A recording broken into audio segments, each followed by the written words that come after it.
Hello. We are pleased today to have on our podcast Rob Biederman of Asymmetric Capital Partners, where he's a founder and managing partner. Prior to founding Asymmetric, Rob was a co-founder and co-CEO for 8 years at Catalent Technologies. And prior to that, Rob was a private equity investor at Goldman Sachs and Bain Capital. Rob graduated from some good schools. I guess we share the alma mater and the business school. So Princeton University with an AB in economics and finance and an MBA from Harvard Business School. Good choices, Rob. So thank you for joining us.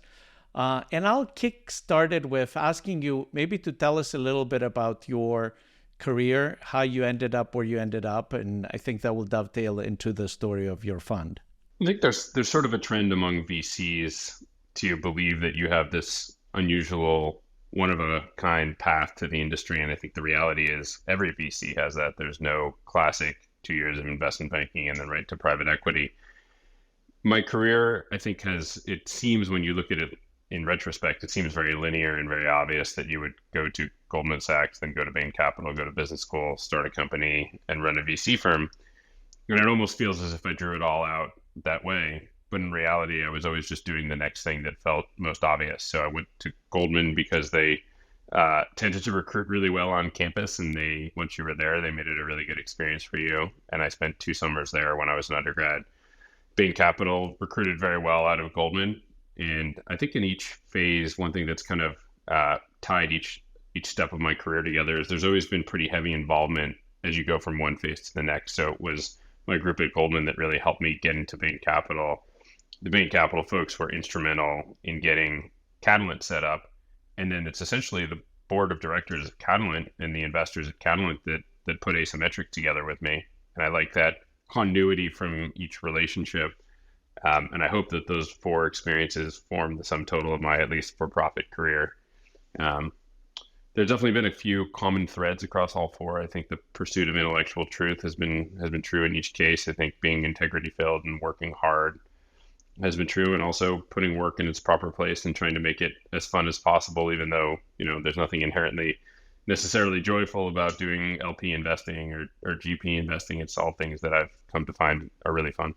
And you started Catalent after business school, right? So having done investing before, what kind of prompted you to become an entrepreneur? Well, I really actually started Catalent as an hourly nerd during my first year in business school. And the specifics were that I was actually sponsored by Bain Capital and was supposed to go back after HBS. And I signed some paperwork to reflect that, and Bain very generously was paying for business school. I'm not sure I ever would have become an entrepreneur. So the company came out of a class project that every first year was forced to complete. I think I'd wanted to start a business when I was younger, and I started some small lifestyle businesses when I was an undergrad. The reality of entrepreneurship is that it can be incredibly intimidating. And I think if you're not a technical person and you're not a designer and you never sold anything, the perceived barrier to entrepreneurship is very high. And so the path through which I got into it, which was having a business school class project that turned out to be very successful, was in some sense the only path I could have taken to entrepreneurship, because every other path I felt was closed off to me. And the reality is Goldman does an unbelievable job of recruiting people coming out of undergrad. And so if you summarize kind of all the forces for impressive people's time and attention, and I think one's perception that entrepreneurship is something that's very difficult and not available to most people, a lot of people, smart people who probably should start companies don't end up actually doing so. And given your background, especially as a former founder, what were the most important values to you as you decided to start your own venture capital fund and become an investor? VC, who I have a lot of respect for, Miles Grimshaw, has an analogy of venture capital that a good VC meeting or a good founder pitch is like planning for an adventure, and a bad one is like preparing for a colonoscopy. Core to our firm is a lot of empathy for the founder experience, and that's obviously in some sense a throwaway line, and you'd be hard-pressed to find a VC that doesn't agree with that. I think it's very personal for me, having started a company and taken it through what are now 7 rounds of fundraising and still being involved as the chairman of the company. There can sometimes be from VCs hey, I have 25 or 30 portfolio companies. On average, they're not going to work out. I'm not going to support them through to the end if they're not going to be a big return driver for my fund. And at Asymmetric, we've taken the exact opposite approach. We've said that we believe we can make every company is successful on some level. And there will be times that we lose our money, of course. And there are times that the company is never going to reach product market fit, and we and our investors are going to experience total loss. We want that to be the very small minority of the time. And so we are, in some sense, rejecting the power law belief about venture capital and saying we are going to try to support most of our companies to some sort of successful exit for the founder and hopefully for us. And we're obviously going to have a handful that are more successful than the others, and that will be fantastic for those founders and for us. But I think the sort of general Tao of venture capital that you should shirk your bottom 20 or 30% is probably not correct vis-a-vis doing right by the founder, and also probably, if you did the math, not the best thing. But it's deeply unpleasant work. So it's a lot easier to show up at a board meeting every 93 days for a company that's found product market fit, get them more capital, help them raise capital from others, help them manage hiring, than do kind of the painful work of actually helping companies reach product market fit. And that explains why most people don't do that. They sort of disappear when the company isn't going well. And I know this will be might be a hard question, but if you had to say just one thing, what was the most important lesson that you learned as a founder? No development is as good or as bad as it seems. I think there were so many times, we got Mark Cuban to invest, we got Greylock and Highland to invest, our largest customer churned. All those decisions the day they happened felt as if they were this huge net present value swing. And the practical reality is that a wonderful company in most cases takes 6 to 10 years of consistent effort, 250 days a year. And I, as a young founder, when we started the company, I was 26 years old. I over-indexed to a lot of those developments. And so Hourly Nerd, at least for the first probably 4 to 6 years, had a lot of emotional swings of this great thing happened, oh my God, we're going to succeed. This bad thing happened, oh my God, we're going to fail. And the reality is, in most cases, those developments are not that big. And I think I've tried to carry that over to our founders. We often fancy ourselves as the firm on your cap table you want to call when things go badly. So your CTO quits, one of your design partners doesn't convert, you find out that dogs aren't eating the dog food. That's the day we want the call, because we can, first of all, calm you down and tell you it doesn't matter that much, and then actually roll up our sleeves, maybe even fly to where you are and start firefighting alongside you. Tell us what Catalent does, and also, I mean, it sounds like you've been an entrepreneur twice, right? You started a company and then you started a fund, and we kind of share that experience because we have started, a new strategy. So it's kind of like it's like starting a company again. So what were the common experiences or the unexpected challenges? For sure. So first, what Catalent does, we connect folks at principally Fortune 25 and Fortune 30 companies with incredibly talented folks on an on-demand basis.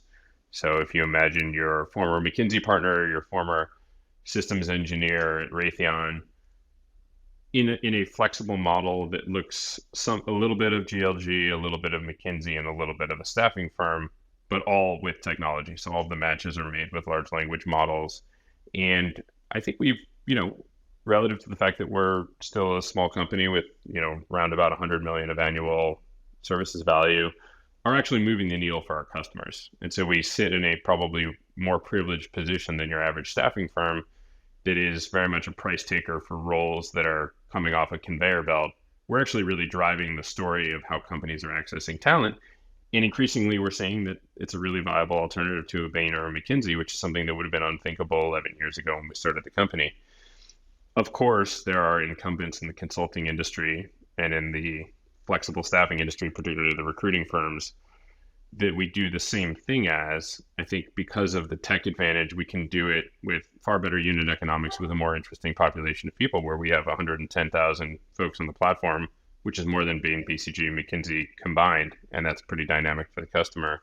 So the similarity between both took a relatively non-consensus approach to creating value for the parts of the ecosystem that we felt deserved value. And that, in the case of Catalent, was largely the expert, who in the consulting use case is generally not thought of particularly highly in the overall value equation, and the customer.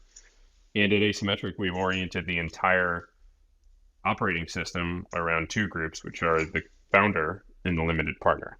And the key party harmed by that is the management company and the GP, which is me and my colleagues. And we've said, there are only two goals of Asymmetric. One is making world-class LP returns, and we think one of the consequences of doing that is that our founders are going to be very economically successful.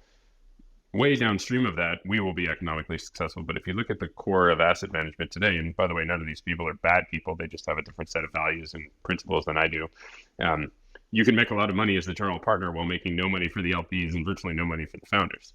And that's a odd peculiarity of this asset class, that the best results, the people who are doing best in the game, are actually not the people who make the most money, which is so different from something like hedge funds, for example. That makes sense. And where are you guys based? We have three positions, sorry, let me respond to that. It's a tricky one because there's a tax implication, so I will. Yeah. So we have three cities we operate out of, New York, Boston, and San Francisco, where we have folks on the ground. Virtually the entire investment team spends most of their time in New York. I split time New York, Boston.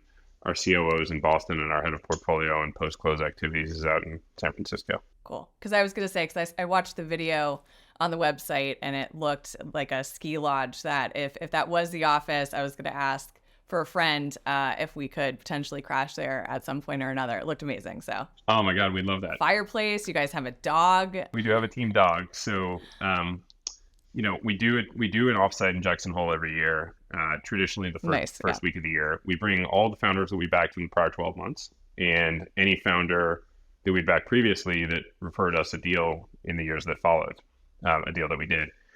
And that it's only 1 week, but it's such an incredible time to get team together. Some of our limited partners and advisors come out. And of course, it's a wonderful place, and that makes it a great experience. But being able to have that time off-site, outside of a conference room with our founders, is really special, and it really percolates through the remaining 51 weeks of the year. Right, absolutely. And there's a team dog, which I have advocated for very strongly to my partners, and I hope this helps. So a team dog is essential, and actually every member of the team at Asymmetric has a dog.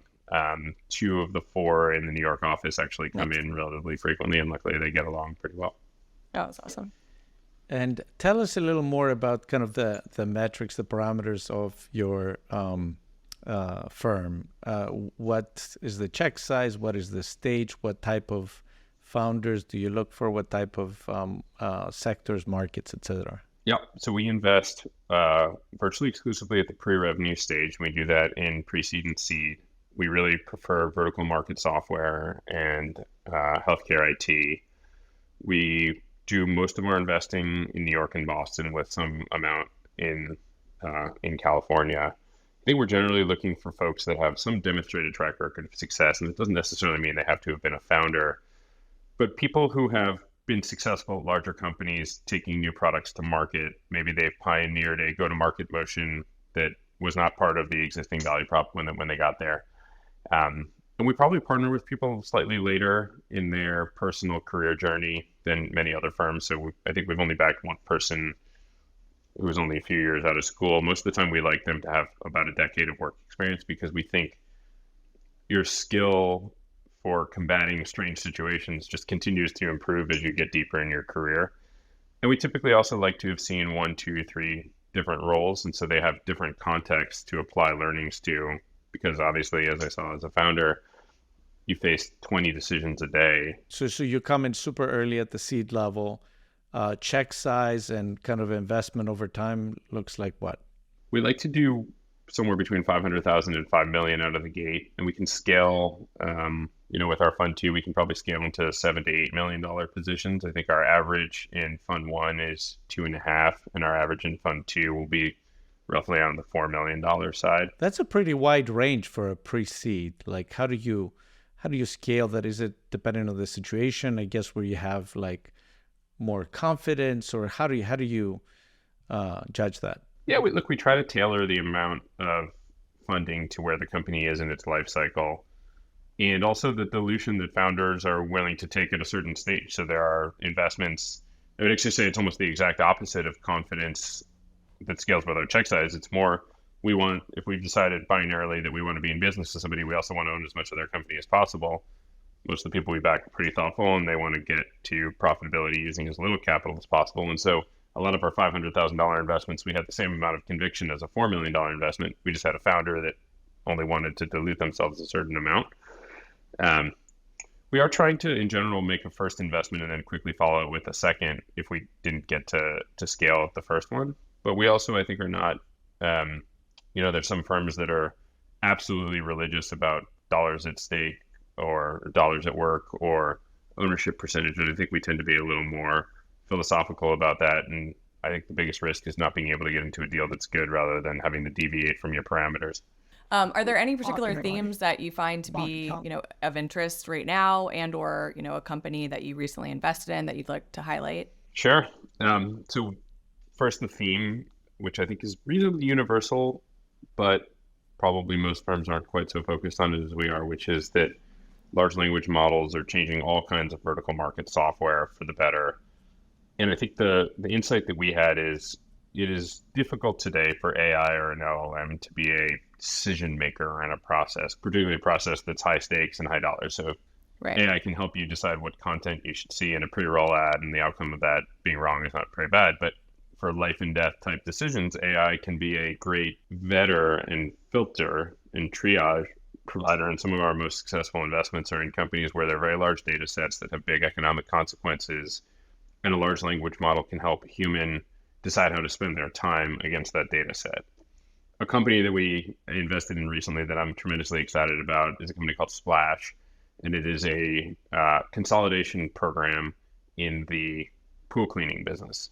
And that is not the most obvious way to hear me go from large language models applied to enterprise-sized data sets, but I think it also reflects that we are reasonably mentally pliable, and we believe strongly there should be a national brand in pool cleaning as there is in pest removal and tree removal and all of the above. And we located a particularly special entrepreneur that had an insight on the space, had built a similar related company before. And I think most importantly, as a prerequisite for any investment we do in a sort of revenue producing existing company, had a very clean hypothesis for why technology was going to really change the pool cleaning business. And to the point of, I heard a good framework for venture capital investing, which is find a race worth winning and a horse worth betting on. This feels like a race that is worth winning for sure. And if you talk to anybody with a pool, they have been very enthusiastic about what we're doing. And then also a race where we found an amazing horse, and we think there's going to be a handful of horses in the race where if you try to back the next LLM, you're going to be in a 100 or 150 horse race, and that feels less attractive to us. I know that you back a lot of B2B software plays and marketplaces, and a lot of those bets tend to be vertical, right? Especially the last few years, with the big guys kind of taking the lion's share of any horizontal businesses. How do you think about that dichotomy given kind of the arrival of AI? Do you feel that AI is going to play out as a vertical solution that is tailored to a specific problem? And then the big guys will kind of win the horizontal space. Like, how do you think about that? I hate to add nothing in response to what you said, but I do agree with that. I think the story of AI and horizontal is going to be that a lot of benefits accrue to the existing scaled players. So I had a watershed moment with one of our founders who we just backed. He had been, his company had been acquired by Salesforce. He'd been there a long time, 3 years as a manager. He gets back to coding when we backed him. And I said, how's it being hands-on keyboard again? And he said, oh my God, the difference in coding with GitHub and OpenAI is massive. And then I did some thinking and realized that GitHub and OpenAI, whether literally or implicitly, have the same corporate parent, which is Microsoft. That was a watershed moment for me where I realized that most broad applications that could serve kind of any company, e.g. horizontal, there's so many just absolute 50,000 pound gorillas in that space, whether it's Salesforce and Microsoft and Google and Amazon, that it's risky whether it's back end or front end or application or otherwise to believe that you're going to back some minnow of a company that's ultimately going to be able to overcome the distribution and funding advantages of those companies. And by the way, some people will do it and those companies will buy them. Whereas in vertical, it is really difficult to run a consolidation aggregation play in vertical software. And each individual space, whether it's how local pools refill their chemicals or how trucks and routes get optimized, there are potentially 10, 20, 50,000 scaled vertical software companies that should exist for every narrow little part there. And it's very much not a zero-sum winner-take-all game where any one business can have 10, 15, 20 software vendors if each of those continues creating incremental ROI. As in my originalist construction, everything that's currently done with pen and paper, text messages, phone calls, and emails will be done by some combination of software and marketplace. And versus when we were doing this 3 years ago, large language models can make those products really valuable really quickly. So there isn't the same, hey, you have to believe and bet on this company for 1, 2, 3 years before you start seeing value. One of our companies, Evolution IQ, the user sees benefits that sometimes are in excess of the cost of the product within a couple of weeks or a month. And that makes it a very dynamic selling environment for those companies, and that makes us more excited about backing those companies. Given that you've thought a lot about kind of venture in starting your own fund, how do you think AI affects our business, right? I mean, it's at some high level, it's basically an information and knowledge business, but it's also a lot of other ingredients, psychology, judgment, etc. So how does AI have a role to play? How does that work? I think probably less than most people assume. The reality of our business, particularly at the pre-revenue stage, and I don't think this applies to pre-IPO or late-stage crossover growth investing, where I think AI actually might be really impactful for helping you, again, filter and vet the companies you should spend time with. The reality of our business is if you tried to create an AI model and apply it to a founder interaction. So you might say one potential good use of AI is you have our team talk to a founder for 60 minutes, and then the AI looks at how much those conversations are relative to the other 10,000 60-minute phone calls and says this person has a lot of traits that correlate. And I unfortunately just don't think our business can be made scientific in that way. I think our business is very much, certainly the pre-revenue, pre-seed business is by definition an artisanal, handcrafted game.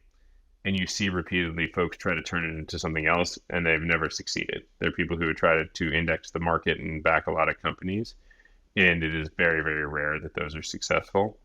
When you think about the shame of this business for most capitalists, it's that it really doesn't scale. 100, 200, maybe $300 million max is the right size for an early stage venture fund. But the economics of that are much less interesting than being a 1, 2, 10, $20 billion private capital fund. And so as a result, unsurprisingly, most of the smartest people go run $1 to $10 billion funds because it's a much easier life, and they get to spend time on a reproducible, high likelihood activity, which is fundraising, instead of a very hard to replicate, low likelihood activity, which is finding winning companies and backing them. I would say the best early stage funds, you partner with them. Their secret is not in discovering the best people, it's getting the best people to work with them. And I'm sure you guys and most VCs would agree with that. And so, if you think the competitive advantage is selling the founder and working with you, AI has virtually nothing to do with that. I was going to ask the same question, but I'll ask a bit of a different question, I guess. Given that so many funds are now targeting, only investing in AI, how do you think that's going to shape the overall VC industry? This is a little pessimistic, but I think it's pretty likely that will lead to returns going down. And I can give you guys my full kind of talk track on what I think is going to happen with AI investing. So large language models and artificial intelligence, absolutely an important scientific discovery. Not new, not something that started 12 months ago, but is many decades old. It's gotten a lot better lately with some new advances. The challenge is most people, like a youth soccer game, are running to the most crowded competitive spaces and stupid framework for investing. But, on average, the total amount of dollars invested divided into the total amount of dollars that come out is industry level returns. There are some people like Benchmark and Sequoia that I think have access to unfair deal opportunities and should get a little more of the pie than other people. But generally, it's not so fun to participate in a game that on average is not a good game, because then certainly only people who are better than average get good returns. And even if you are, let's say you're a VC firm who gets really disproportionate access to the best companies, money flowing into the space, into the bad companies, is bad for you. And it's bad for you for 3 reasons. One, it raises the price of everything: employees, customer eyeballs. Two, it Some fraction of customers will decide to go with the suboptimal technology, which you see in every single space, and you will have to spend time and money converting them away from the bad folks that they've decided to work with.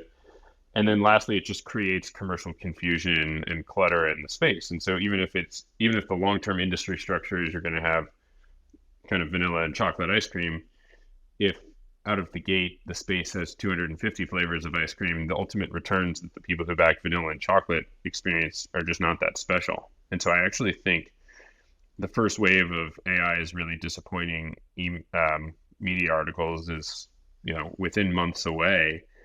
The other thing that I think is going to be really tough for the AI space is it's so expensive right now to add compute into your processes. And the candid reality is that most current processes economics are not muchly changed by that compute. And so AI on the whole does not have a good customer ROI.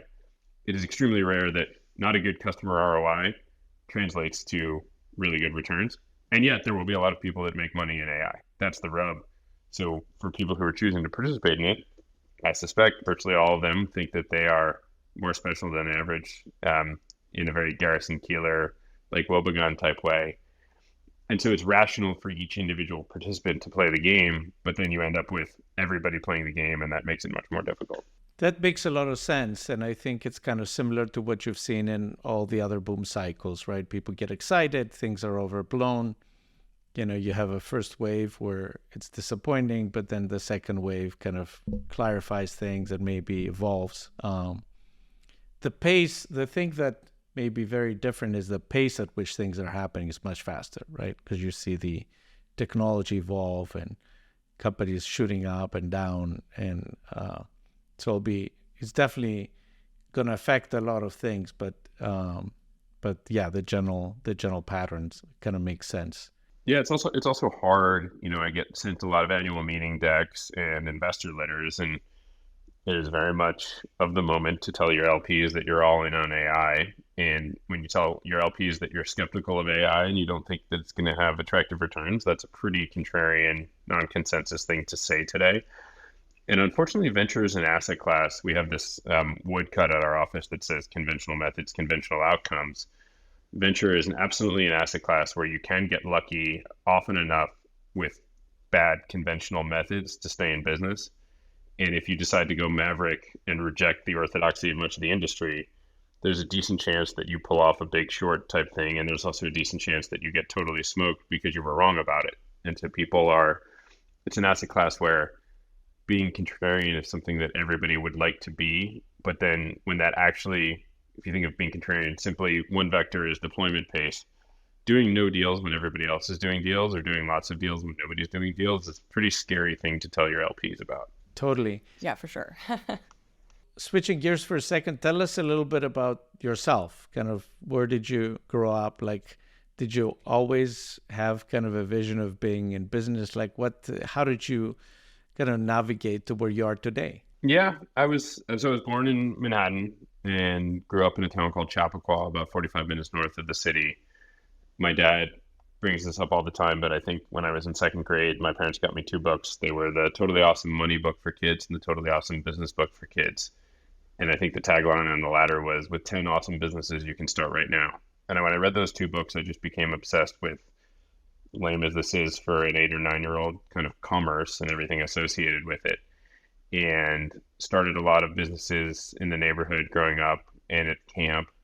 When I got to my freshman year of college, Lacoste polos were incredibly popular, but also incredibly expensive. So I found a supplier who would ship me them directly from overseas. It's unclear exactly the provenance of these Lacoste polos. Like they were not exactly, coming out of the front door of the factory, but I sold them all over the campus. And that gave me a real taste for kind of what a P&L looked like, because I think at the time I maybe had $500 in my bank account, and I sent about 500 of them out to, I think it was India, for this box of polos. And ultimately, there was a sweaty period there for 3 weeks where I wasn't sure if they were going to show up, and I all of a sudden had no money. And that concept of having skin in the game and risk really got me excited. And I knew I wanted to do something in business. It was not at all obvious that I was going to go straight from college and be a private equity investor. I think that was certainly a minority likelihood outcome, but I got really lucky ending up in a Goldman super day for the private equity group. And when I first got exposed to private equity, I found it to be such a fun intersection of company operations and managing risk and return and thinking about how markets are going to evolve, that obviously what we do now is way very early, but still technically literally private equity. And so I've now, in my first 4 jobs, basically been an LP, a GP twice, and a founder who's raised money from GPs. And I think it's likely I'll spend the rest of my for-profit career in the private markets, almost certainly probably just running Asymmetric, but wouldn't, we do start a company from time to time within Asymmetric as a hatch, and I'd love to start another one at some point. Yeah, what's amazing is that I think kids nowadays have a lot more context for all these items, right? Like I remember I was at Princeton last year kind of giving a presentation. The questions that I got from the audience were amazing. And, compared to when I was there, 30 years ago, I didn't even know what venture capital was. I didn't find that out until I went to business school. And so I think that's evolved. Do you agree with that? And is that a good thing for the country or the economy? For sure. Look, there's always a place for companies that need funding. If you think about why venture capital exists in its most raw form, it's because there are good, viable business ideas that have net present value greater than 0. They're going to lose money for their first, second, third, 10th year of operation. And so the fact that there's risk capital out there to fund ideas that are not profitable on day one is important, because, stupid framework, a lot of businesses that can be profitable on day one are actually not very high potential businesses. And so if you think about the average service business, it doesn't necessarily advance humanity very much, but it could be profitable on day one, whereas a lot of things require a lot of upfront investment that might lose money for a decade or 2 decades. So the fact that there's risk capital available in the market is great. What I'd love to see the venture capital industry change is that so much of venture, if you think of broadly high growth risk private capital, on a dollars basis, so much of it is piling into successful companies. And so little of it is turning on new companies. So I'd love to see if the ratio right now is 90, $10 or 95, $5 pre-post product market fit. It would be beneficial, I think, for humankind and for the United States if way more money went to pre-product market fit companies. And there was just more. If you think about our advancing as a society, there's obviously university research, which helps. But in terms of private for-profit innovation, the number of shots we get on the dartboard linearly ties to the amount of pre-product market fit venture dollars that exist. And the reality is there are not very many today. I want to circle back to something that you said earlier, because I think it's a very, very important topic that doesn't get enough attention. But you had mentioned, one of the more difficult things as a founder is the emotional highs and lows. What advice do you have for founders on how to manage that and manage their mental health? So I think it's difficult to be a founder without a co-founder. We love 2 co-founders at Asymmetric. We don't particularly love solo founders. We don't particularly love 3 or more co-founders, which doesn't mean we don't do it, but 2 feels like the right amount. If you don't have a co-founder, you really need a group of people that are at the similar phase. The challenge is if you're, pre-seed backed and you're in a self-help support group with somebody who's raised $250 million, your challenges in your life are totally different from theirs. So you need to find people that are at your stage. And I think you really need to bring non-professional relationships, whether they're romantic or sibling or friend or parent or child, into your trust tree for how you're truly feeling about the experience. There's so much of this industry where you have to tell everybody that you're crushing it and killing it and the customer's buying. And having run a company for 11 years now, I can assure you that 99% of things that you find out about your company are not positive. And this is a company that's been wildly successful. And only 1% of things that happen or 1% of piece of information are super positive.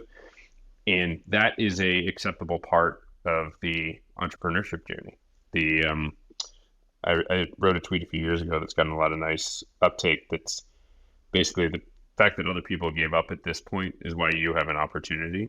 And so any commercial endeavor that's starting from 0 is going to have far more failure than success. But that's difficult if you come from an industry like investment banking or private equity or consulting, where most of your life is do something good, receive pat on head. There's nobody giving out head pats in the entrepreneurship space. And that was probably the most difficult adjustment for me as a founder, was leaving the office every day feeling like I'd accomplished nothing and received no positive feedback from anybody. So shifting gears here to our 4 standard questions. We're looking forward to hearing your answers, Rob. Our first is the NVCA question. So the National Venture Capital Association advocates for public policy that supports the venture community and the American entrepreneurial ecosystem. If there's one thing that you would change about the VC industry or one policy that you'd advocate for, what would it be? One policy they have in the UK, which I think is really cool and would love to see in the US, is that if you invest in a startup that qualifies and is not part of a $50 million party round, you actually get a tax credit for the money that you lose. And of course, this would have to be massively patrolled to avoid anything illegitimate. But I think giving the average American more financial incentive to invest behind risky enterprises would stimulate new business creation, which has fallen very materially over the last decade, and I think is at serious risk. Yeah, that would be a good one. Number 2, if you were not a VC investor and money was not a concern, what career would you have? Oh gosh, I mean, there's so many different answers to this. I'd love to open a restaurant, I don't know if I'd want to be a chef, but a restaurateur, and at least the sort of visionary menu producer. What kind of restaurant would it be? Like what cuisine? So it would be kind of American classics. There's a restaurant in Boston that's otherwise unspectacular, but I remember dining there once and I saw that every single item on the menu was what I would have at my restaurants. There'd be lobster rolls and there'd be gnocchi, and it would just be sort of everything that I liked and have absolutely no coherence whatsoever. The other thing I'd love to do is be a backcountry ski guide or a fly fishing guide. I think both of those would be really cool to be able to share off the beaten path natural places with people. My specific challenge in doing either of those is I'm not especially good at either one. So this is a fantasy world where one, I have enough money to do whatever I want, and two, all of a sudden I've become an excellent skier. And then if it was something that had a little less excitement to it, would love to be a golf caddy just because I love helping other people and love being outdoors. And that would be a really fun way to spend time. The skier is a very common one that we get. And I would say, arguably, I think all those people also admit that they have no talent in doing so. Yeah. But managing risk right and there reward. with you. Exactly. Number 3 is, who is someone that you look up to and why? You know, each member of my family has inspired me in tremendous ways over the course of my time. I think all 3 of my family members are entrepreneurs, people who've started their own businesses, started in bigger companies, and then decided they wanted to go in their own direction. Probably my actual answer to the question, though, having been a New England Patriots fan for quite some time, I think Bill Belichick was a special kind of leader because he led through working harder than everybody else and being significantly more thoughtful, being willing to do things that maybe struck people as crazy for a long time. And I think a lot of the time were ultimately proved to be correct. If you think a lot of the Patriots' most important free agent acquisitions were pretty controversial at the time, but worked out. And I think he paid attention to details in a way that most other people don't. There's a great book, my favorite book, The Score Takes Care of Itself by Bill Walsh, which is many of the same things, which is that if you perform properly and do all of the right things, that you usually will end up winning the game, and it takes a lot of your concern away. Number 4 is, what is the best piece of advice that you've ever received? My dad once told me the customer doesn't care about your excuses. He runs a park in Midtown Manhattan, and a lot of things go well at the park, and occasionally 1 or 2 things doesn't go well. And I think about that a lot in the context of our portfolio company. You know, sometimes you go to one of your portfolio company's websites and it's down, and you ping the founder, you know, hey, your site's down. They said, oh, it's because of this. And I typically respond, well, I don't know if the person who wanted to use our website that day really cares why it's down. And I think about that a lot when you have a less than ideal service experience that's explained to you by the company providing the service. They always have a good explanation, but the real explanation is you should try to provide good service whenever you can. And you hope that your customer is empathetic and gives you another chance. But the reality is there's really no substitute in business for just performing well. Good piece of advice. Well, Rob, thank you very much for your time today. Really enjoyed learning about your background and Asymmetric. Thank you very much. My pleasure. It was really great to be on with you guys. These are great questions. Really enjoyed it.